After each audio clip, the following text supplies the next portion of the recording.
વિદ્યાર્થી મિત્રો, પ્રાચીન સાહિત્યમાં હેમચંદ્રાચાર્ય યુગની આપણે વાત કરી અને પછી અસાઈ ઠાકરની વાત કરી. પછીનું જે યુગ હતો એ ભક્તિ યુગ એટલે કે નરસિંહ મહેતા યુગ. નરસિંહ મહેતાના યુગમાં આપણે કવિશ્રી નરસિંહ મહેતા વિશે સવિશેષ માહિતી મેળવી. હવે ત્યાર પછીની આપણે વાત કરીએ જે બહુ જ પ્રખ્યાત સાહિત્યકાર, પ્રખ્યાત કવિ જે છે એવા કવિ કોણ? તો એની પાતળી રૂપરેખા પહેલાં બાંધી દો કે નરસિંહ મહેતા પછીના અગ્રણીય કવિ તરીકે જો નામ હોય તો જે આપણે ભણી રહ્યા છીએ એની આપણે વાત કરવાની છે. એ અગ્રણીય કવિ કોણ? એ કવિ એ સાહિત્યમાં એટલે કે ભક્તિ યુગમાં એટલે કે મધ્યકાલીનમાં મધ્યયુગમાં ગુજરાતીની કઈ સેવા કરી કે જેના કારણે આપણે એ સાહિત્યકાર વિશેની વાત મેળવવાની છે. એ કઈ રીતે પ્રસિદ્ધ છે, એમની જાણીતી પંક્તિઓ કઈ છે. આ દરેક બાબતની માહિતી મેળવવા માટે દરેક વિદ્યાર્થી ભાઈ બહેનનું આદર્શ ઓનલાઈન એજ્યુકેશનના ડિજિટલ પ્લેટફોર્મ પરથી ભાવિનું સ્વાગત કરું છું. અને તમારું જે મન જે છે, ચિત્ત જે છે એને આ આદર્શ ઓનલાઈન એજ્યુકેશનના ડિજિટલ પ્લેટફોર્મ પર આવકારું છું. આ પણ પ્રસ્થાપિત થઈ જાઓ એવી આશા સાથે આપણે એની વાત કરીએ. આ કવિ કોણ? આ સાહિત્યકાર કોણ? તો કવિ અને સાહિત્યકાર જેને ગુજરાતી સાહિત્યમાં, ગુજરાતી ભાષામાં અનોખું પ્રદાન છે એ કવિ ભાલણ. તો દોસ્તો આપણે કવિ ભાલણ વિશેની માહિતી મેળવી. કવિ ભાલણને આપણે શા માટે યાદ કરવાના? નરસિંહ મહેતા પછીના આ પ્રસિદ્ધ કવિને કયા લક્ષણોને આધારે આપણે યાદ કરીશું? આ કવિ ભાલણ વિશે પૂછાતું સાહિત્ય છે. તો એમની આપણે વાત કરીએ. કવિ ભાલણ એટલે આખ્યાનના પિતા. આપણે કવિ ભાલણને યાદ કરવા હોય તો આખ્યાનના જનક એટલે પિતા થાય. આખ્યાનના પિતા તરીકે યાદ કરવાના. મેં કહ્યું હતું કે નરસિંહ મહેતાએ સુદામા ચરિત્ર લખ્યું એમાં આખ્યાનનું બીજાંકુરણ થયું હતું. પણ એ આખ્યાનને બીજાંકુરણ કર્યા પછી સાહિત્યમાં શબ્દરૂપી જળથી સિંચન કરી અને તેને વટવૃક્ષ બનાવવાળા જો કવિ હોય તો આ કવિ ભાલણ. અને એટલા માટે કવિ ભાલણને આખ્યાનના પિતા કહેવામાં આવે છે. આ દોસ્તો ધ્યાનમાં રાખજો. આખ્યાનના પિતા તરીકે કોણ? તો કવિ ભાલણ. આખ્યાનનું બીજાંકુરણ કયા સાહિત્યકારે કર્યું? કયા કવિએ કર્યું? કયા ભક્ત કવિએ કર્યું? તો એ છે નરસિંહ મહેતા. પ્રેમાનંદ પણ આખ્યાનના પ્રસિદ્ધ કથાકાર છે, પ્રસિદ્ધ કવિ છે. પણ ગુજરાતી સાહિત્યમાં આખ્યાનને શિસ્તબદ્ધ રીતે મઠારનાર કવિ એટલે આ ભાલણ કવિ. હું આખ્યાનની થોડી માહિતી આપી દઉં કે આખ્યાન એટલે શું. દોસ્તો, આખ્યાનમાં વિદ્વાનોના મંતવ્ય પ્રમાણેની જુદી જુદી વ્યાખ્યાઓ છે, પણ દરેકનો સારાંશ આટલો છે કે આખ્યાન એટલે એક પ્રકારની જે કંઈ પૌરાણિક કથાઓ જે છે, પૌરાણિક કથાઓને પદ્ય સ્વરૂપમાં કડવાબદ્ધ રીતે મઠારી અને રજૂઆત કરવી. હવે કડવું એટલે શું? દોસ્તો, કડવું એટલે કાવ્ય જે કવિતા જે છે, કવિતાનો એક નાનકડો ભાગ, એને કડવું કહેવાય. કડવું એટલે કવિતાનો નાનકડો ભાગ. આખ્યાન એટલે એક પ્રકારની કથા જ છે, પણ એ કથાને પદ્ય સ્વરૂપમાં રજૂઆત કરવામાં આવે છે.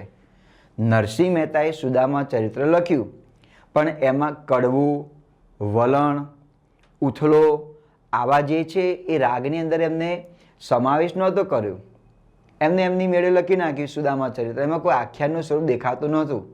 પણ ભાલણે નરસિંહ મહેતાના સુદામા ચરિત્રનો અભ્યાસ કર્યો અને એમને લાગ્યું કે આ સુદામા ચરિત્ર જે છે એને જુદા જ પ્રકારનું સ્વરૂપ આપી શકાય. જોકે ભાલણ કવિ ઉપર નરસિંહ મહેતાના જે ભક્તિપદો જે છે એ ભક્તિપદોની અસર જબરજસ્ત જોવા માટે મળી હતી. એનો પ્રભાવ બહુ સારો એવો રહ્યો હતો. એટલે સુદામા ચરિત્રનો અભ્યાસ કર્યા પછી એમને વિચાર્યું કે આ જે આખ્યાનનું બીજાંકુરણ જે છે એને વ્યવસ્થિત મઠારી અને નવું સ્વરૂપ ગુજરાતી સાહિત્યમાં આપવું. એ નવું સ્વરૂપ એટલે આખ્યાન. આખ્યાનમાં ઉપર લખેલું હોય કડવું એટલે એક પ્રકારનો રાગ છે, એક કવિતાનો ટુકડો છે. પછી વલણ આવે. વલણ એટલે સાખી. આપ જાણતા હશો સાખી, બે પંક્તિની સાખી હોય એટલે વલણ કડવું પૂર્ણ થાય એટલે તરત જ આ કવિતાની અંદર કવિતાનો ટુકડો ભાગ એ ત્યાં રજૂઆત કરવામાં નાનકડો ભાગ કવિ ત્યાં રજૂ કરતા હોય છે, પછી 10 પંક્તિ હોય, 15 પંક્તિ હોય, 20 પંક્તિ પણ હોઈ શકે, એમાં એની કોઈ મર્યાદા નથી. અને પછી છેલ્લે વલણ આવે. વલણ એટલે સાખી આવે. સાખીમાં કંઈ બોધપાઠ હોય અથવા તો જે કાવ્ય જે છે, આખ્યાનનો જે ભાગ જે છે તેનો સારાંશ પણ હોય. વલણ અને કડવું આ બે આખ્યાનનો એક મહત્વનો ભાગ છે.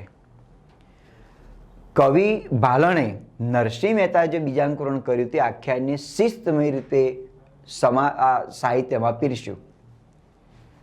હવે આપણને એ પણ પ્રશ્ન થાય કે શું નરસિંહ મહેતા કરતાં કવિ ભાલણ બહુ વિદ્વાન હતા? હા, નરસિંહ મહેતા કરતાં વિદ્વાન હતા એવું ન કહી શકાય, પણ નરસિંહ મહેતાની હરોળમાં તો મૂકી શકાય. નરસિંહ એ ભક્ત કવિ હતા. કવિ ભાલણે પણ શ્રી કૃષ્ણના અને ભગવાન શ્રી રામના પણ કેટલાય પદ્યો રચ્યા, પણ છતાંય કવિ ભાલણ એ ભક્ત કવિ ગણાતા નથી. કવિ ભાલણ એ માત્ર ને માત્ર એક સાહિત્યકાર તરીકે, એક આખ્યાનકાર તરીકે ગણાય છે. એટલે આ પણ ધ્યાનમાં રાખજો. સૌ પ્રથમ આખ્યાન શબ્દ પીરસનાર કવિ કોણ? તો કવિ ભાલણ. કવિ ભાલણે આખ્યાનમાં જે પીરસ્યું, ગુજરાતી ભાષા જે પીરસી, એ ગુજરાતી ભાષાને ગુર્જર શબ્દ આપનાર કવિ હોય તો કવિ ભાલણ. આખ્યાનમાં ગુર્જર ભાષા શબ્દનો પ્રયોગ કરનાર હોય તો કવિ ભાલણ. એટલે બે બાબતો ધ્યાનમાં રાખવાની છે. પહેલી બાબત એ કે આખ્યાન શબ્દને પીરસનાર કવિ કોણ? તો ભાલણ. ગુર્જર ભાષા શબ્દ પીરસનાર કવિ કોણ? તો ભાલણ. આખ્યાનને શિસ્તબદ્ધ રીતે મઠારનાર કવિ કોણ? તો ભાલણ. આ રીતે આપણે કવિ ભાલણને યાદ કરવાના છે. કવિ ભાલણનો જન્મ પાટણમાં થયો હતો, ઉત્તર ગુજરાતમાં જે આવેલું છે. અને પાટણને આપ સારી રીતે જાણો છો કે પાટણની સંસ્કૃતિના કારણે પાટણ જગ વિખ્યાત છે, વિશ્વ વિખ્યાત છે. આજે પણ પાટણમાં ભાલણની ખડકી તરીકેનો વિસ્તાર પણ આવેલો છે. કવિ ભાલણ જ્ઞાતિએ મોઢ બ્રાહ્મણ હતા. એમની અટક હતી ત્રવાડી. જ્ઞાતિએ મોઢ બ્રાહ્મણ, પણ વૈદિક બ્રાહ્મણ હતા. એમને પણ એમના સાહિત્યની અંદર જે પૌરાણિક કથાઓ જે છે, મહાભારતની છે, રામાયણ જે છે, નળાખ્યાન છે, આ બધાની પૌરાણિક કથાઓનો અભ્યાસ કરી અને તેમને આખ્યાનના સ્વરૂપને જીવતદાન આપ્યું. આખ્યાનનું જે બીજાંકુરણ નરસિંહ મહેતાના સમયમાં થયું હતું, એ આખ્યાનને વટવૃક્ષ બનાવવામાં આ કવિનો સિંહ ફાળો છે. એમને ગુરુ કરેલા જીવનની અંદર. એમના ગુરુ નામ જે છે, એક ગુરુ નામ છે શ્રીપાદ ગુરુ, અને એ આવશે, હું તમને કહીશ. તમને એમના જીવનમાં ગુરુ હતા શ્રીપાદ, અને બીજા જે ગુરુ જે છે તેમનું નામ છે બ્રહ્મપ્રિયાનંદ. આ તેમના ગુરુનું નામ શ્રીપાદ અને બ્રહ્મપ્રિયાનંદ. તેમને બે દીકરા હતા. એક દીકરાનું નામ છે ઉદ્ધવ અને બીજા દીકરાનું નામ છે વિષ્ણુપુત્ર. આ બંને દીકરાઓ કવિ હતા. જેવા પિતાના જે લક્ષણ હતા એ લક્ષણ દીકરામાં પણ જોવા માટે મળ્યા હતા. એટલે ગુરુ એકનું નામ છે શ્રીપાદ અને બીજા ગુરુનું નામ છે બ્રહ્મપ્રિયાનંદ. એમને બે પુત્રો હતા. એકનું નામ છે ઉદ્ધવ અને બીજાનું નામ છે વિષ્ણુદાસ. આ બંને પણ કવિ હતા. દોસ્તો, એમનો જન્મ સમય કયો આપણે માનવો પડે? તો આમ તો 14મી સદીનો ઉત્તરાર્ધ અને 15મી સદીનો પૂર્વાર્ધ એવું કેટલાક વિદ્વાનો કહે છે. પણ કેકા શાસ્ત્રીએ જે અભ્યાસ કર્યો, કેશવરામ કાશીરામ શાસ્ત્રી, એ કેકા શાસ્ત્રીએ જે અભ્યાસ કર્યો, એમને એવું કહેલું કે 1500 થી 1550 સુધીનો જે સમય થયો, એમાં આ કવિ ભાલણનો જન્મ થયો હોય એવું એમને પુરવાર કર્યું. બીજું કે કવિ ભાલણની પહેલાં કોઈ પણ કવિએ કડવાબદ્ધ એટલે કે આખ્યાનનું સ્પષ્ટ સ્વરૂપ આપ્યું નહોતું. એટલે એના આધારે પણ નક્કી કરવામાં આવ્યું કે કવિ ભાલણ 15મી સદીમાં થઈ ગયા. આ તેમનો જન્મ સમયગાળો બતાવે છે. તારીખ નથી બતાવતું, કઈ તારીખ છે નથી, પણ 15મી સદીમાં થઈ ગયા એ રીતે કહેવામાં આવે છે. નરસિંહ પણ 15મી સદીમાં થઈ ગયા. નરસિંહ પછીના કવિ એટલે કવિ ભાલણ, પણ એમનો જન્મ સમયગાળો આપણે જોવો હોય તો 15મી સદી છે. આ કવિ ભાલણ બહુ જ જ્ઞાની હતા. એમને દોસ્તો વ્રજ ભાષામાં પણ કેટલાય કાવ્યો તેમને આપ્યા. તો કેટલા વિદ્વાનો તો આ ભાલણને વ્રજભાષાના આદિ કવિ કહે છે. કવિ ભાલણે વ્રજભાષામાં પણ કેટલાય આખ્યાનો આપ્યા. તો કેટલાય વિદ્વાનો આ કવિને વ્રજભાષાના આદિ કવિ તરીકે ઓળખાવે છે. આમને આખ્યાનના પિતા કેમ કહેવામાં આવે છે? આપણે તો બિરુદ સાંભળી લીધું, ભાઈ આખ્યાનના પિતા એટલે કવિ ભાલણ, પણ શા માટે? તો નરસિંહ મહેતા જે બીજાંકુરણ કરેલું હતું એને વ્યવસ્થિત રીતે મઠારી શિસ્તબદ્ધ રીતે આખ્યાનનું સ્વરૂપ આપ્યું અને એમને ગુજરાતી ભાષાની અંદર 10થી વધારે પણ આખ્યાનો પીરસ્યા. એમાં શિવ ભીલડી આખ્યાન છે, નળાખ્યાન છે, આવા જુદા જુદા જે આખ્યાનો છે એ આખ્યાનો પીરસ્યા અને એ આખ્યાનો પીરસવાને કારણે આ કવિને આખ્યાનના પિતા તરીકેનું બિરુદ મળ્યું. આખ્યાન એટલે એક પ્રકારનું કાવ્ય જ છે, પદ્યમાં હોય છે અને શરૂઆત થતી હોય તો અહીંયા લખેલું હોય છે કે કડવું, બરાબર. આ એક પ્રકારનો રાગ પણ છે અને પછી કવિતાની જે પંક્તિ હોય 10-15 જેટલી જે કંઈ લખેલી હોય એ કવિતાની પંક્તિ શરૂ થતી હોય અને પછી છેલ્લે વલણ આવે. વલણ એટલે એક પ્રકારની સાખી. વલણ એટલે કવિ આમાં કયા પ્રકારની રજૂઆત કરવા માટે માગે છે કે શું તેનો ઉપદેશ છે એ પણ ત્યાં આગળ જોવા માટે મળે, અથવા તો જે કથા જે છે એ કથાને આગળ ધપાવવાને માટે આ વલણ પણ આવતું હોય છે. પછી બીજો ભાગ શરૂ થતો હોય તો પછી કડવાથી શરૂ થતો હોય છે. આ આખ્યાનનું એક શરૂ છે. તમારે જોવું હોય તો જોજો, ઘણા બધા પ્રેમાનંદ છે, કવિ ભાલણ છે, અખો છે, આ બધા આખ્યાનો આપેલા છે. એક 12મા ધોરણની અંદર આજે પણ આખ્યાન આવે છે. કવિ ભાલણનું નથી આવતું, પ્રેમાનંદનું આખ્યાન આવે છે. એ તમે એની રચના જુઓ એટલે તમને ખ્યાલ પડે કે આને આખ્યાન કહી શકાય. આ કાવ્યનો પ્રકાર જ છે, કોઈ નવી વિશેષતા આમાં જોવા માટે મળતી નથી. પણ આપણે કવિ ભાલણને એટલા માટે યાદ કરવાનું છે કે આખ્યાનને જીવંત કરવા માટેનું વિશિષ્ટ પ્રદાન કરનારા આ કવિ છે. બીજી વસ્તુ આપણે ધ્યાનમાં રાખવાની છે દોસ્તો કે કવિ ભાલણને આપણે એટલા માટે યાદ રાખવાના, સંસ્કૃતના વિદ્વાન હતા, પ્રચંડ વિદ્વાન હતા. એમને કવિ બાણભટ્ટનું કાદંબરી, કવિ બાણભટ્ટનું એક કાદંબરી ગદ્યકથા હતી. એ ગદ્યકથાનું ભાષાંતર એમને ગુજરાતીમાં કર્યું. કાદંબરી અને નૈષેદ ચરિતમ આ બેનું ગુજરાતીમાં રૂપાંતર કરી અને તેમને આખ્યાન સ્વરૂપ આપ્યું. કાદંબરી, આ એક પ્રશ્ન આવે, કાદંબરી કોની રચના છે? કવિ બાણભટ્ટની, જે ગદ્યમાં હતી. ભાલણે તેનું પદ્ય સ્વરૂપ આપી અને તેને આખ્યાન બનાવ્યું. નૈષેદ ચરિતમ એ પણ એ રીતે છે કે જે પદ્ય હતું સંસ્કૃતમાં હતું પણ તેને ગુજરાતીમાં આખ્યાન સ્વરૂપે લાવનારા કવિ. એટલા માટે સંસ્કૃતના પ્રખર જ્ઞાની હતા. કેટલા વિદ્વાનો તો એવું કહે છે કે મધ્યયુગમાં એટલે કે ભક્તિયુગની અંદર સંસ્કૃતના પ્રચંડ જ્ઞાની બીજા ક્યાંય જોવા માટે મળતા નથી. એવું વિદ્વાનોનું પણ મતાંતર છે. એમની વ્રજ ભાષા ઉપર સારું પ્રભુત્વ હતું, સંસ્કૃત ભાષા ઉપર સારું પ્રભુત્વ હતું. આખ્યાનને બીજાંકુરણ કરીને વટવૃક્ષ સુધી લાવવા માટેના આ કવિ અને આખ્યાનના જુદા જુદા સ્વરૂપ આપ્યા. કડવું અને વલણમાં તેમને શિસ્તબદ્ધ કર્યું. ગુર્જર ભાષાનો સૌપ્રથમ પ્રયોગ કરનાર. આ બધી રીતે આપણે આ કવિને આપણે યાદ કરવાના છે, કવિ ભાલણ. તો દોસ્તો આ પ્રસ્તાવનાને આપણે ધ્યાનમાં રાખ્યા પછી આપણે કવિ ભાલણ વિશે સવિશેષ માહિતી મેળવીએ.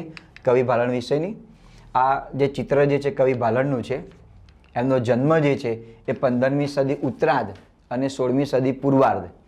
એટલે આપણે એટલું ધ્યાનમાં રાખવાનું છે કે તેમની સદી પૂછેલી હોય તો સદીમાં હશે 15મી સદીમાં કવિ ભાલણનો જન્મ થયો. જન્મ પાટણ, ઉત્તર ગુજરાતમાં આવેલું શહેર છે. પાટણના પટોળા વખણાય છે, પાટણની વાવ વખણાય છે અને પાટણની કેટલી સંસ્કૃતિ છે એ પણ વખણાય છે. સિદ્ધરાજ જયસિંહ વખતનું ઘણી બધી સંસ્કૃતિઓ જે છે એ પાટણ પ્રસિદ્ધ છે. અને આપણે ચલણી નોટ ઉપર પણ એ વાવને ફોટો જે મૂકેલો છે તેના કારણે વિશ્વ પ્રસિદ્ધ આ બનેલું છે. હેરિટેજ તરીકે પણ વાવને સમાવેશ કરવામાં આવેલો છે. એટલે પાટણ ઘણી બધી રીતે પ્રખ્યાત છે ટૂંકમાં. એટલે કવિના અર્થમાં પણ પાટણ પ્રખ્યાત થયું. આ ધ્યાનમાં રાખજો. કવિ ભાલણનો જન્મ ઉત્તર ગુજરાતમાં આવેલું પાટણ. ભાલણનું મૂળ નામ હતું પુરુષોત્તમ. ભાલણનું મૂળ નામ હતું પુરુષોત્તમ. આ તત્પુરુષ સમાસ છે, પુરુષમાં ઉત્તમ. જ્ઞાતિ મૂળ બ્રાહ્મણ. અટક હતી તેમની ત્રવાડી, તરવાડી નહીં, અટક હતી તેમની ત્રવાડી અને જ્ઞાતિ મૂળ બ્રાહ્મણ હતા. એમનો જે બિરુદ જે છે આખ્યાનના પિતા કહેવામાં આવે છે, આખ્યાનકાર કહેવામાં આવે છે, કારણ કે તેમને આખ્યાનની અદ્ભુત ભેટ, અણમોલ ભેટ ગુજરાતી સાહિત્યને આપી. અને અનુવાદક તરીકે, અનુવાદક એટલે સંસ્કૃતમાંથી ગુજરાતીમાં તેમને અનુવાદ કરેલા. ઘણા બધા એવા ગદ્ય કથાઓ હતી કે એ ગદ્ય કથાઓને તેમને સંસ્કૃતમાંથી ગુજરાતીમાં અનુવાદ કરી. એમાં કાદંબરી છે, નૈષેધ ચરિતમ છે, પછી મહાભારતમાં આવેલું નલોપાખ્યાન એ મહાભારતમાં આવે છે, જેનું રૂપાંતર તેમને ગુજરાતીમાં કર્યું. કવિ બાલનની શ્રેષ્ઠ રચના હોય તો નળાખ્યાન છે. એ વાત આવશે એટલે આપણે ચર્ચા કરીએ છીએ તેની. આખ્યાનના પિતા તરીકે આ કવિ બાલનનો ફોટો છે. આ તો પ્રેમાનંદને મળતો આવે છે, કવિ પ્રેમાનંદને, પણ આ કવિ બાલનની આ રચના છે. કવિ બાલન જન્મ પાટણ, ઉત્તર ગુજરાત. એમનું બીજું નામ છે પુરુષોત્તમ, મૂળ નામ હતું. જ્ઞાતે મૂળ બ્રાહ્મણ, અટક ત્રવાડી. એના બિરુદ મળેલા છે આખ્યાનના પિતા, જનક પણ કહેવાય, જનક એટલે પણ પિતા થાય. આખ્યાનકાર અને અનુવાદક, સંસ્કૃતમાંથી ગુજરાતી ભાષામાં રૂપાંતર કરનાર, માટે એને અનુવાદક છે. હવે આ પણ મેં તમને કહ્યું કે ગુજરાતી ભાષાને સૌપ્રથમ ગુર્જર ભાષા કહેનાર. આ પ્રશ્ન પૂછે MCQમાં. ગુજરાતી ભાષાને સૌપ્રથમ ગુર્જર ભાષા કહેનાર કવિને ઓળખો. નરસિંહ મહેતા, બાલણ, મીરાબાઈ કે ધીરો ભગત? તો સાચો ઉત્તર છે કવિ બાલણ આવે. તેમના ગુરુનું નામ કહી દીધું, શ્રીપાદ અને બ્રહ્મપ્રિયાનંદ એ ગુરુનું તેમનું નામ છે. એટલે આ જે લખેલું છે એ MCQમાં પૂછાય માટે આ જે લાલ અક્ષરો જે અહીં પ્રદર્શિત કરેલા છે ને MCQ માટેના છે. બાલણનું અન્ય નામ અથવા તો બાલણનું મૂળ નામ શું? પુરુષોત્તમ. આખ્યાનના પિતા, આખ્યાનકાર, અનુવાદક તરીકેનું બિરુદ પ્રાપ્ત કરનાર કોણ? તો કવિ બાલણ. ગુજરાતી ભાષાને સૌપ્રથમ ગુર્જર ભાષા શબ્દ તરીકે પ્રચલિત કરનાર કવિ કોણ? તો બાલણ. શ્રીપાદ અને બ્રહ્મપ્રિયાનંદ ગુરુ એ કયા સાહિત્યકારના હતા? તો એ સાહિત્યકારનું નામ છે કવિ બાલણ. અથવા તો કવિ બાલણના ગુરુને ઓળખો તો શ્રીપાદ અને બ્રહ્મપ્રિયાનંદ. આ જે છે એ કવિ બાલણનું દૃશ્ય છે. આ એમની પ્રસ્તાવના થઈ, એની પ્રાથમિક માહિતી આપણે પ્રાપ્ત કરી. પછી લઈએ કે કાદંબરી એ કવિ બાણભટ્ટનું છે. કવિ બાણભટ્ટનું ગદ્ય કથા હતી, સંસ્કૃતમાંથી રૂપાંતર તમને ગુજરાતી ભાષામાં કર્યું, એ કાદંબરી. આ પણ તમે ધ્યાનમાં રાખજો. કવિ બાણનું સંસ્કૃતમાંથી ગુજરાતી ભાષામાં અનુવાદ કરનાર કવિ બાલણ અને છે કાદંબરી. નળાખ્યાન, એમને આખ્યાનની જે રચના કરી, આખ્યાનના પિતા ખરા, તો કવિ બાલણનું સૌ પ્રથમ આખ્યાન કયું? નળાખ્યાન. અને આ રીતે પણ પ્રશ્ન આવે કે ગુજરાતી સાહિત્યમાં સૌપ્રથમ આખ્યાન કયું? તો નળાખ્યાન. કવિ બાલણનું આખ્યાન સૌપ્રથમ આખ્યાન કયું? તો નળાખ્યાન. એટલે પ્રેમાનંદ જે છે ને દોસ્તો આખ્યાનના પિતા નથી કહેવાતા, આખ્યાનના કથાકાર તરીકે કહેવાય છે, પણ કવિ બાલણને જ આખ્યાનના પિતા તરીકે ઓળખવામાં આવે છે. નળાખ્યાન ગુજરાતી સાહિત્યનું સૌથી પહેલું આખ્યાન. કવિ બાલણનું સૌપ્રથમ આખ્યાન કયું? તો નળાખ્યાન. બાલણે આખ્યાનનું સ્વરૂપ શોધ્યું. સ્વરૂપ એટલે મેં તમને કહ્યું કે આખ્યાનની અંદર આ રીતે તેને ટુકડા પાડેલા હોય. પેલું કડવું આવે, ઉપર કડવું જ લખેલું, બીજું કશું હોતું નથી, અને પછી કવિતાનો ટુકડો આવે જે રચના કરતા હોય. પછી વલણ આવે, એમાં સાખીની 2 પંક્તિઓ હોય. પછી આગળ વધતો ફરી કડવું આવે, પછી વલણ આવે. આ રીતે તેમનો ઢાળ હોય છે. જેમ ઓખાહરણ છે તો એની રચના પ્રેમાનંદે કરી છે, પણ ચૈત્ર માસમાં બહેનો એને એક ધાર્મિક માન આપી અને તેનો વાંચતા હોય છે ઓખાહરણ. જો તમે જોયેલું હોય તો તમને ખ્યાલ પડે, એ પણ આખ્યાન જ છે. બાલણે આખ્યાનનું સ્વરૂપ શોધ્યું. આખ્યાન શબ્દ પણ સૌપ્રથમ તેમને પ્રયોજ્યો. આખ્યાન અને ગુર્જર ભાષા તરીકે આ કવિ બાલણને આપણે યાદ કરવાના રહેશે. પાટણમાં આજે બાલણ કવિની ખડકી છે. સંસ્કૃત અને વ્રજ ભાષાનું જ્ઞાન ધરાવતા હતા. એટલે મેં તમને કહ્યું કે કેટલાય વિદ્વાનો તો તેને વ્રજ ભાષાના આદિ કવિ તરીકે કહે છે, પણ એને યોગ્ય પ્રતિસાદ નથી મળ્યો. એટલે આપણે એને કંઈ ધ્યાનમાં રાખવાની જરૂર નથી. પણ માનો કે કોઈ પ્રશ્ન છે કે વ્રજ ભાષાના આદિ કવિ કોણ? તો આ કવિ બાલણ. પણ આમાં પણ વિદ્વાનોના મતાંતરો છે. એમને વ્રજ ભાષામાં માત્ર ને માત્ર 4-5 જેટલા આખ્યાનો રચ્યા છે, પછી કોઈ રચના કરી નથી. પણ જે કવિ બાલણના જે ચાહકો જે છે તો કે છે વ્રજ ભાષાના આદિ કવિ તરીકે બિરુદ તેમને આપેલું છે. સંસ્કૃતમાં આપણે કહી શકીએ કે સંસ્કૃતનું તેમને પ્રચંડ જ્ઞાન હતું, સંસ્કૃતના વિદ્વાન હતા, અને જે સંસ્કૃતની સારી જે કથાઓ હતી એ કથાઓનું રૂપાંતર તેમને ગુજરાતીમાં પદ્ય સ્વરૂપે આપ્યું. કડવાબદ્ધ આખ્યાનનું સ્વરૂપ ઘડી કાઢે છે. એમને આખ્યાનના પિતા કેમ કહેવામાં આવે છે એની વાત છે કે કડવાબદ્ધ એટલે આખ્યાનને યોગ્ય સ્વરૂપ આપવામાં આવે. કવિતા તમે માનો કે હાઇકુ લખો તો હાઇકુના લક્ષણો છે ભાઈ, તેમાં 17 અક્ષર હોય, પ્રથમ પંક્તિમાં 5, બીજી પંક્તિમાં 7, ત્રીજી પંક્તિમાં 5, એમ કરીને 17 અક્ષરો હોય એટલે હાઇકુ બને. તો એ રીતે આખ્યાન લખવું છે તો તેના લક્ષણો હોવા જોઈએ ને. તો એનો ઢાળ, એનો રાગ આ કવિએ પ્રસિદ્ધ કર્યો. અત્યારે તો આખ્યાનકાર લખનારા કોઈ કવિ છે જ નહીં. જે અર્વાચીન આધુનિક યુગના જે કવિઓ જે છે આખ્યાનમાં કંઈ એમની કલમ ચાલતી જ નથી. આ જે ભક્તિયુગમાં જે બધા થઈ ગયા એ કવિઓએ આખ્યાનમાં એમની કલમોને ચલાવેલી છે. અત્યારે તો આધુનિક યુગના કવિઓ ગઝલ ઉપર બહુ પડેલા છે, કારણ કે ગઝલ લખવી સરળ છે, આખ્યાન લખવું અઘરું છે. એમને નથી લખી શકાતું. જે કથા હોય એનો અભ્યાસ કરવો પડે, એને યોગ્ય શબ્દોમાં ગોઠવવું પડે, એને યોગ્ય રાગ આવવો જોઈએ તો જ લખી શકાય તેવો છે. આ આખ્યાન લખવું અઘરી વસ્તુ છે. કડવાબદ્ધ આખ્યાનનું સ્વરૂપ ઘડી કાઢે છે અને 10 આખ્યાનો આપી આખ્યાનના સ્વરૂપને પ્રતિષ્ઠિત કરે છે. આ પ્રતિષ્ઠિતમાં ત્યાં રસોઈ આવે છે. પ્રતિષ્ઠિત કરે છે. તેથી ભાલણ ગુજરાતી કડવાબદ્ધ આખ્યાનના પિતા કહેવામાં છે. કવિ ભાલણને આખ્યાનના પિતા શા માટે કહેવામાં આવે છે એનો પરિચય છે. અને મેં તમને પ્રસ્તાવનામાં આ વાતમાં રજૂઆત કરી કે તેમને આખ્યાનને કડવાબદ્ધ સ્વરૂપે યોગ્ય રીતે ઘડી અને 10 જેટલા ગુજરાતી ભાષામાં તેમને આખ્યાનો આપ્યા માટે આ કવિ આખ્યાનના પિતા તરીકે ઓળખવામાં આવે છે. માત્ર તો MCQમાં જ આનું છે, પણ આપણે પ્રશ્ન તો એવો હોવો જોઈએ ને ભાઈ આખ્યાનના પિતા કેમ કહે એમને. તો આનું કારણ આ છે, એમને 2 પુત્રો હતા. એકનું નામ છે ઉદ્ધવ અને બીજા પુત્રનું નામ છે વિષ્ણુદાસ. આ બંને પુત્રો શ્રેષ્ઠ કવિ હતા.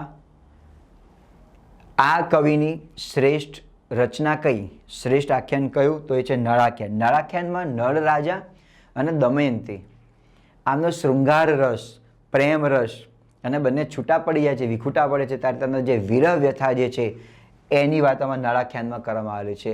આ કથા એમને ક્યાંથી લીધી તો મહાભારતમાં નલોપાખ્યાન આવે છે, એમાંથી કવિ ભાલણે કથા લઈ અને ગુજરાતીને આખ્યાન પીરસ્યું. એનું નામ છે નળાખ્યાન. સંધિ છૂટી પડે છે નળ વત્તા આખ્યાન. નળ રાજા છે, દમયંતી રાણી છે. શરૂઆતમાં તેમનું જે લગ્ન જીવન જે છે એમનું પ્રેમ શૃંગારસનું નિરૂપણ છે. પછી કોઈ કારણોસર બંને છૂટા પડી જાય છે, દુઃખ આવે છે અને એકબીજાના વિરહમાં જે તડપે જે છે એનું આખ્યાન એટલે આ નળાખ્યાન. આગળ માહિતી લઈએ આપણે. એમની મહત્વની કૃતિ કઈ કઈ છે દોસ્તો. આ બધા આખ્યાનના પ્રકારો છે, એટલે કે એમને કયા કયા આખ્યાનો આપણને આપ્યા ગુજરાતી સાહિત્યમાં, તેમને કયા કયા આખ્યાનો આપ્યા. તો આ જે બહુ જે નોંધપાત્ર જે છે ને એનું વર્ણન છે. અને આખ્યાન એમને ઘણી બધી રચનાઓ આપેલી છે, પણ કઈ કઈ નોંધપાત્ર છે. જો દોસ્તો આ બધી કૃતિઓ છે, કોઈ પણ સાહિત્યકાર હોય, સાહિત્યકારે ઘણી બધી રચનાઓ આપેલી હોય, જે નોંધપાત્ર છે એની આપણે વાત કરતા હોય, ઘણી છે એ પ્રદર્શિત નથી કરી. તો અહીંયાથી આપણને ખ્યાલ પડવું જોઈએ કે ભાઈ જોઈએ કે આખ્યાન એટલે કવિ ભાલણ. પણ ક્યારેક આપણને લોચો એવો થતો હોય છે કે પ્રેમાનંદે પણ આખ્યાન લખ્યું છે. તો એટલા માટે આ રચનાઓને ધ્યાનમાં રાખવી જરૂરી છે. સુદામા ચરિત્ર કવિ નરસિંહ મહેતાએ લખ્યું અને સુદામા ચરિત્ર જે સુદામા આખ્યાન જે છે એ કવિ ભાલણે પણ લખ્યું, કવિ પ્રેમાનંદે પણ લખ્યું છે સુદામા ચરિત્ર આખ્યાન. તો દોસ્તો પણ નરસિંહ મહેતા જે લખ્યું એ કોઈ શિસ્તબદ્ધ નહોતું. ભાલણે લખ્યું એ મેં જે કહ્યું એને યોગ્ય ઢાળ, વલણ, કડવું આની રીતે ત્યાં દર્શાવવામાં આવ્યું. પ્રેમાનંદે તેનાથી સવિશેષ માહિતી આપી. પણ કથા તો એના જ હોય, પણ એ કથાને વિદ્વાનો જુદી જુદી રીતે પીરસતા હોય. એટલે MCQમાં 3 આપેલા હોય તો 3 ઉત્તર સાચા જ છે. નરસિંહ મહેતા પણ છે, કવિ ભાલણ પણ છે. પણ આ તે પ્રશ્ન પૂછેલો હોય કે આખ્યાનને કડવાબદ્ધ રીતે પ્રદર્શિત કરી અને સુદામા ચરિત્ર આખ્યાન પીરસનાર કવિ કોણ, તો જ કવિ ભાલણ આવે. આ રીતે MCQમાં મુદ્દો આપેલો હોય, પ્રશ્ન આપણને આપેલો હોય કે સૌપ્રથમ આખ્યાનના બીજાંકુરણ કરનાર અથવા તો સૌપ્રથમ આખ્યાનને ગુજરાતી સાહિત્યમાં પીરસનાર કવિ કોણ, તો નરસિંહ મહેતા. કારણ કે એમાં શિસ્તબદ્ધ શબ્દ કંઈ આપેલો નથી. અને આ રીતે પણ પ્રશ્ન આપેલો કે સુદામા ચરિત્રને ગાનાર પ્રસિદ્ધ કથાકારને ઓળખો, પ્રસિદ્ધ આખ્યાનકારને ઓળખો, તો પછી પ્રેમાનંદ આવે. એટલે વાક્ય રચના જોવી પડે. એના આધારે પ્રેમાનંદ છે, કવિ ભાલણ છે અને કવિ નરસિંહ મહેતા છે ત્યાં મૂકી શકાતું હોય છે. એમની કૃતિઓને આપણે ધ્યાનમાં રાખીએ. કૃતિ એટલે રચના થાય. પહેલું જે આખ્યાન છે જે શિવ ભીલડી સંવાદ, આમાં ભગવાન શિવ અને પાર્વતીનું વર્ણન છે. પાર્વતી ભીલડીનું સ્વરૂપ ધારણ કર્યું છે અને એમાં ભગવાન શિવ પાર્વતીનું નૃત્ય એટલે ભીલડીનું નૃત્ય જોઈ અને એની પર મોહિત થઈ જાય છે. એ આ સંવાદ આખ્યાનમાં છે. જાલંધર આખ્યાન, જાલંધર રાક્ષસ છે, એને મારો અઘરો છે.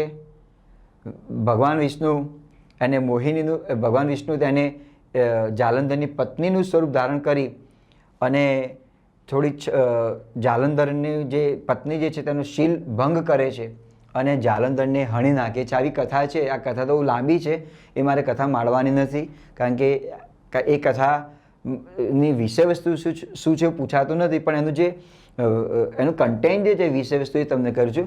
એટલે જાલંધરને ત્યાં આગળ મારી નાખવામાં આવે છે. જાલંધરની પત્ની, એનું નામ છે વૃંદા, એ વૃંદા આવે અને વિલાપ કરે છે. એ એમાં છે જલાંધર આખ્યાનમાં. જાલંધર આખ્યાન, દુર્વાસા આખ્યાન. દુર્વાસા ઋષિ, એ દુર્વાસા ઋષિ એટલે કોણ? દુર્વાસા ઋષિ એટલે ક્રોધાગ્નિ કહી શકાય. ક્રોધની વાસ્તવિક સ્વરૂપ જોવા માટે મળે એવા એ દુર્વાસા ઋષિનું છે. મામકી આખ્યાન, જેમાં પૌરાણિક વસ્તુનો ઉલ્લેખ છે.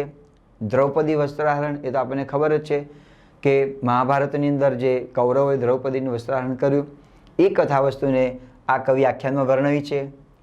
જો રામ વિવાહ, કવિ બાલન, કવિ નરસિંહ મહેતા શ્રી કૃષ્ણના ભક્ત હતા.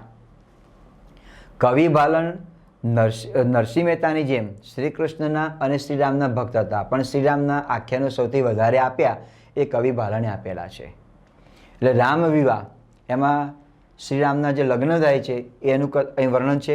ચંડી આખ્યાન, આમાં પણ પૌરાણિક કથાને આલેખવામાં આવેલો છે. ચંડી આખ્યાનની અંદર ધ્રુવ આખ્યાન, ધ્રુવ જે ભક્ત હતો એ ધ્રુવની વાત કરવામાં આવેલી છે. જેમ પ્રહલાદ ભક્ત થઈ ગયા એવી રીતે ધ્રુવ પણ ભક્ત થઈ ગયા, એની આખ્યાન છે. મૃગી આખ્યાન, એમાં પણ પૌરાણિક કથાને આલેખવામાં આવેલી છે.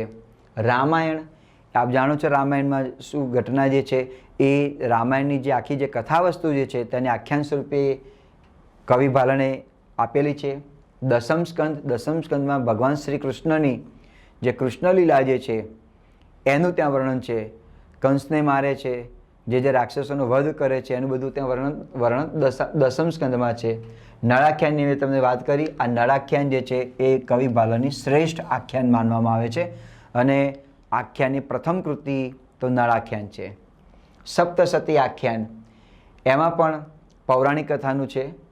હવે આ નાવિક વર્તો બોલ્યો એક પદ છે, કાવ્ય જે છે. આ કાવ્ય અત્યારે ધોરણ 11માં આવે છે કે એમાં, કારણ કે કવિ બાલન રામના ભક્ત છે એટલે તમને ખબર હતો એક રચના જે પગ મને ધોવા દો ને રઘુરા હેજી મને શક પડે મન માય. આ અદ્ભુત કાવ્ય લખનાર કવિ દાદ, કવિ દાદને પદ્મશ્રી એવોર્ડથી તમને એમને નવાજવામાં આવે. તો નાવિકને શંકા પડે છે કે તમારા ચરણ સ્પર્શથી જો પથ્થર સ્ત્રી બની જતી હોય તો તમારી નાવ છે એને સ્ત્રી બની જશે તો એક તો છે જ, તો બંનેને ઘરમાં રાખીને હું કેવી રીતે જીવન ભરણ પોષણ કરીશ? આમ પણ એ જ વસ્તુ છે. નાવિક જ્યારે ગંગા નદીને પાર કરવાની હોય છે ત્યારે નાવિક કહે છે કે હું તમને એમને નહીં બેસવા દઉં, પહેલાં મને તમારા ચરણ જે છે તેને પખાડવા દો, ધોવા દો. કેમ? કારણ કે મને શક પડ્યું છે, મારી નાવડીને જો તમારો પગ ચરણ સ્પર્શ થશે તો આ નાવ સ્ત્રી બની જશે. તો એ એમાં બૌદ્ધિકો, કેટલી બૌદ્ધિક વસ્તુને અંદર લાવીને પીરસે છે. શા માટે પગ દોડાવે છે અને શા માટે આમ બને છે, એ બધી વસ્તુ તો છે જ. પણ કવિ બાલનનું આ બહુ અદ્ભુત કાવ્ય છે, નાવિક વર્તો બોલ્યો. આટલા એમના પ્રસિદ્ધ આખ્યાનો છે. શિવ ભીલડી સંવાદથી માંડી અને નળાખ્યાન સુધીના પણ શ્રેષ્ઠ આખ્યાન વિદ્વાનોના મત પ્રમાણે નળાખ્યાન છે. અને કથા વસ્તુ પૂછાતી નથી, પણ મેં તમને કહી કે આ રીતે અંદર કથા વસ્તુ જોવા માટે મળે છે. હવે એમને ધ્યાનપાત્ર બાબતો કઈ કઈ છે તો કાદંબરી, જે કવિ બાણભટ્ટની જે રચના હતી સંસ્કૃતમાંથી ગુજરાતીમાં આપી તે. દસમ સ્કંદ, જે શ્રી કૃષ્ણની જે લીલાઓ જે છે, જન્મથી માંડીને જે અસુરોનો સંહાર કર્યો, કંસનો જે વધ કર્યો, દ્વારિકા ગમન જે છે બધું એમાં ત્યાં આગળ આવે છે, આ આખ્યાનમાં આવે છે. રામ બાલચરિત, કવિ બાલન રામના અનન્ય ભક્ત હતા માટે શ્રી રામના જન્મથી માંડી અને તેમના બાળપણનું વર્ણન અહીંયા રામ બાલચરિતમાં છે. આ ધ્યાનપાત્ર ત્રણ એમની કથા છે, કાદંબરી, દસમ સ્કંદ અને રામ બાલ ચરિત, જેમાં શ્રી રામનું બાળપણનું વર્ણન છે, જન્મ અને બાળપણનું ત્યાં વર્ણન છે. આ કવિ ભાલણ. એટલે કવિ ભાલણ શ્રી કૃષ્ણના પણ ભક્ત હતા, રામના પણ ભક્ત હતા, પણ સૌથી વધારે ઉપસી આવે છે રામના ભક્ત તરીકે, એટલે કે રામ ભક્ત તરીકે ઉપસી આવે છે. મિત્રો, એમની કેટલીક કૃતિઓ જોઈએ, પંક્તિઓ આપણે જોઈએ.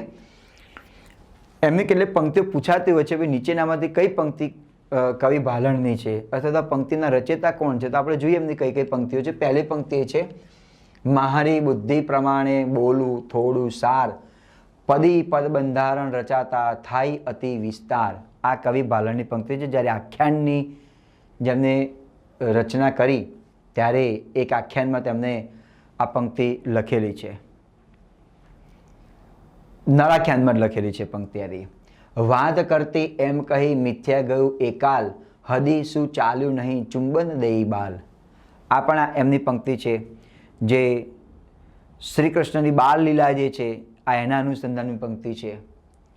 ગુજર ભાષાએ નલરાના ગુણ મનોહર ગાવું.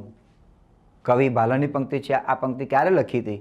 કે જ્યારે તેમને ગુજરાતી ભાષા માટે ગુર્જર શબ્દનો ઉપયોગ કર્યો અને આખ્યાન જ્યારે એમને ગુજરાતી ભાષામાં લખ્યું ત્યારે આ પંક્તિ લખી હતી. ગુજર ભાષાએ નલરાના ગુણ મનોહર ગાવ. ગુજરાતી ભાષામાં આ લાલો એટલે કે શ્રી કૃષ્ણના, રામના મનોહર ગુણ ગાઉં છું. આ ત્યારે એમને પંક્તિની રચના કરી હતી. બીજી પંક્તિ છે, તાલ માય સકલ અર્થ પદ બંધે બાધુ નલ આખ્યાન. યુધિષ્ઠિર, આ સ્થિર જે છે ને પેલો ઠ આવે છે, યુધિષ્ઠિર.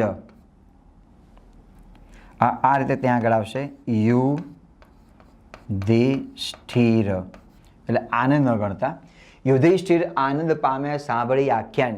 નળાખ્યાનની એક આ પણ પંક્તિ છે અને આ પણ પંક્તિ છે. જ્યારે કવિ ભાલણે નળાખ્યાન લખવાનો શુભારંભ કર્યો, એટલે કે આખ્યાનને કડવાબદ્ધ શિસ્તબદ્ધ રીતે જ્યારે ગોઠવ્યું ત્યારે એમને પંક્તિ લખેલી, તાલમય સકલ અર્તાલ, અને સંપૂર્ણ અર્થ નીકળે તેવું, પદ બંધે, કડવું વલણ આ પદ છે, બાંધું નલ આખ્યાન, નળ આખ્યાનની શુભારંભ એ રીતે કરું છું. યુધિષ્ઠિર આનંદ પામ્યા. યુધિષ્ઠિર આ જોઈ અને પણ આનંદમાં આવી ગયા.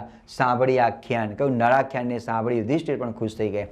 એટલે આખ્યાનને જ્યારે એમને શિસ્તબદ્ધ બાંધ્યું ત્યારે એમને આ રચના લખી હતી. આ પંક્તિઓને માત્ર તમારે યાદ રાખવાની છે, પણ દોસ્તો તમને એવું કહેવા માટે માગું છું કે કવિ આ પંક્તિ ક્યારે તેમના હૃદયમાંથી સ્ફુરી એવું તમને ખાલી કહી રહ્યો છું. બાકી ક્યારે સ્ફુરી એવું પૂછાતું નથી, એટલે ચિંતા ન કરતા, માત્ર આપણી જાણકારી માટે આ વાત તમને પીરસી રહ્યો છું. એટલે આખ્યાને જ્યારે શિસ્તબદ્ધ રીતે એમને પીરસ્યું ત્યારની આ બે પંક્તિઓ છે. પછી રામજી જ્યારે બાલ્યાવસ્થામાં છે ત્યારે પંક્તિ લખેલી, એવા દશરથના બાલ લાલ પારણે ઝૂલે. આ શ્રી કૃષ્ણને લગતી પંક્તિ છે. જશોદા છોડો કહાને હું આપું ગોરસ ઢોળી રે, એવડી રીસ ઘટે નહીં તમને હું ભણું છું ભોળી રે. જ્યારે શ્રી કૃષ્ણ એ મહિડાની ચોરી કરતા, માખણની ચોરી કરતા, અને ગોપીઓ જ્યારે ફરજ કરવા માટે ગઈ ત્યારે જશોદા એમને જે સજા કરે છે અને રીસ ચડે છે એની આ પંક્તિ છે. જ્યારે ભોળી ભરવાડન કહે છે, એવડી રીસ ઘટે નહીં તમને હું ભણું છું ભોળી રે. તમે રીસ ન ચડાવો, એને સજા ન કરો, એનો સારાંશ એવો છે. અને ત્યારે આ શ્રી કૃષ્ણને ઉદ્દેશીને આ લખેલી, એટલે કે બાલ્યાવસ્થામાં જે શ્રી કૃષ્ણ જે છે અને માખણ ચોરીની જે તોફાન વૃત્તિ જે કરે છે બાલ્યાવસ્થામાં, એના અનુસંધાનમાં પંક્તિ લખેલી આ છે. પણ આ પંક્તિઓ કવિ ભાલણની પંક્તિઓ છે અને એ અવસ્થામાં લખાયેલી પંક્તિ છે. બીજી છે, ધીરી ન રમી વન ન ગમી સુની ચાલી લડ થડી, વિરહી પડી વામન્યની પુષ્પ સિંહાઈ પડી. હવે આ જે પંક્તિ જે છે એ પણ ધીરી ન રમી નળાખ્યાનની પંક્તિ છે, જેમાં દમયંતી અને નળરાજાનું જે વિરહ વેદના જે ચાલે છે એના અનુસંધાનની પંક્તિ છે. વિરહમાં આવી અને નળરાજાની પત્નીનું નામ છે દમયંતી, એ બેભાન થઈને પડી જાય છે, એની પંક્તિ છે. બીજી છે, આવ આતા હું દૂધ પાઉ પાલનડે પોઢો મનમોહન હરિહર કે હાલરું ગાઉ. શ્રી કૃષ્ણને ઘોડિયામાં જ્યારે પારણામાં હિંચી રહે છે ત્યાંની પંક્તિ છે, તમે સૂઈ જાઓ અને હું હાલરડું ગાઉં છું. શ્રી કૃષ્ણને ઉદ્દેશીને લખેલી કવિ ભાલણની પંક્તિ છે. આવ આતા હું દૂધ પાઉં, પાલનડે પોઢો, પારણામાં સૂઈ જાઓ, મનમોહન હરિહર કે હાલરું ગાવ, અને આનંદમાં આવીને હાલરડું ગાવ. આ નાવિક વળતો બોલ્યો જે પંક્તિ મેં તમને કહી હતી એની પંક્તિ છે, એના પદની પંક્તિ છે. નાવિક વળતો બોલ્યો એ કાવ્ય છે, એની પંક્તિ છે. નાવિક વળતો બોલ્યો સાંભળો મારા સ્વામ, સ્વામી નથી લખ્યું, સ્વામ. સાધ સૌ કે નાવે બેસો નહીં બેસારું રામ. અહીંયાની પણ અનુસ્વાર આવશે. હું તમને તમારા પગને પખાડાવીને નહીં બેસવા દઉં. આખું કાવ્યની પછી છેલ્લે સારાંશ એ છે કે રામ એ તૈયાર થઈ જાય છે પગ પખારણ કરવા માટે, એના ચરણ ધોવે છે અને ચરણ ધોયા પછી રામને નૌકામાં બેસાડે છે. હસીને, આ પણ એની પંક્તિ છે, હસીને હરી હેઠા બેઠા રામ અશરણ શરણ નાવિકે ગંગાજળ લઈને પખાલ્યા ત્યાં ચરણ. અને નાવિકને જે એમનો જે સંવાદ હતો, એની જે દલીલ હતી, એ દલીલ આગળ શ્રીરામ હારી ગયા અને કહ્યું કે નાવિક તું મારા પગને પખાલી શકે છે. અને નાવિક ગંગાજળ લાવી અને રામના ચરણને પખાડે છે, ધોવે છે. અંતિમ પંક્તિ જે છે એ છે આ કવિ ભાલણની પંક્તિ છે. આ કાવ્યને શુભારંભની પંક્તિ છે અને અંતિમ પંક્તિમાં છે. પછી આ જે છે એ મેં તમને કહ્યું કે જાલંધર આખ્યાનની પંક્તિ છે, જેમાં જાલંધરનો નાશ કરવામાં આવે છે, વધ કરવામાં આવે છે. અને એ વધને અંતમાં આ કવિએ પંક્તિ લખેલી છે. પણ દ્રશ્ય કેવું છે કે એની પત્ની વૃંદાને ખબર પડે છે કે તેનો પતિ હણાઈ ગયો છે અને વૃંદા આવે છે એ પતિની લાશ જોઈ, એને મરણ જોઈ અને પંક્તિ બોલે છે. શું છે? પીવડા મારા એમ કાં પોઢ્યા, હે મારા પ્રિય તમે આમ કેમ સૂઈ ગયા છો? ઉત્તર દેવ એક વારજી, એકવાર ઉત્તર તો આપો. અબડા ઉપર રીસ સી એવડી, અબડા એટલે સ્ત્રી, આ સ્ત્રી પર તમે રીસ કેમ ચડાવી છે તેનો કહો વિસ્તારજી. ખરેખર જાલંધર મૃત્યુ પામ્યો છે, પણ એની એટલી બધી વેદના છે એની પત્નીની વૃંદાની, અને એ પત્ની વૃંદાની વેદનાને અલંકારિત ભાષામાં રજૂઆત કરવાની માટે આ કવિએ લખેલું છે. એટલે એમ દિગ્મુગ્ધ બની ગઈ છે, શું કરવું શું ન કરવું તેને ખબર નથી પડતી. અને માટે આ પંક્તિ જે છે એ કવિ ભાલણે એ વૃંદાના મુખારવિંદમાંથી અહીં પ્રગટ કરી છે.